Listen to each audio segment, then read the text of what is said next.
Hey guys, Matt here. So finally we are getting to put this fence row back in.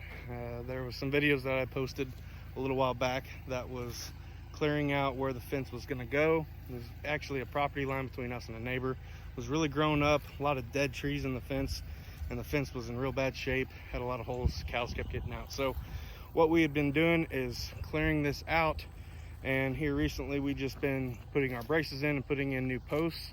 Today I'm trying out a new implement that I bought, really excited about it, and it's actually working out pretty good.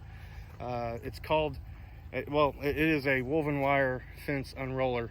And what I'll show you here, let me flip the camera around and I'll show you what we have and how we've done this so far. So here, further down here, right over here, is where we're actually starting the fence, and we're gonna have a gate swinging to it, but we've got we've got a H brace for our starting area, and then we've got these T-posts on 8 foot on centers, and every 80 feet approximately we have a wooden brace. So you can see that post there is just a wooden post that we'll use to staple to, and then you'll go another 80 feet.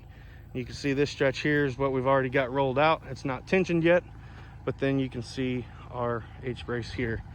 So essentially those H braces is where we will tighten to. So we're getting ready to tighten this here, and essentially what we'll have is we'll tighten to our H brace, and then we'll come back through, and that'll be tension on our fence, and we will put our clips on these metal posts to hold our fence up to it. So what we're going to do here, and I'll show you this implement that I have. I bought this from Titan Attachments.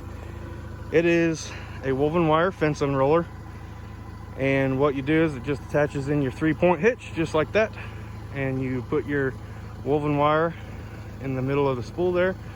There's a rod that goes down through it just to keep it on the platform, and whenever you drive, it actually unrolls. Whenever you get to where you are going to tighten it, you actually close this gate here, hold tension on it, pull forward just a little bit, and it'll tighten your fence. So what we're getting ready to tighten is approximately 160 feet from this post to the very end. So one downside to an implement like this that's on the back of a tractor, it's on the 3-point, is you can sway this over as far as you can, which you can see we've done that here. So it's not actually in the center of the tractor, but unlike an implement where you can put on the front quick attach like you may see on skid steers and those that actually run a lot of fencing for a living, this is still offset from your fence, and you can see that from where this tire is. So we'll pull these 3 posts, then we'll drive our tractor through, tighten it up, and then we'll reset these posts.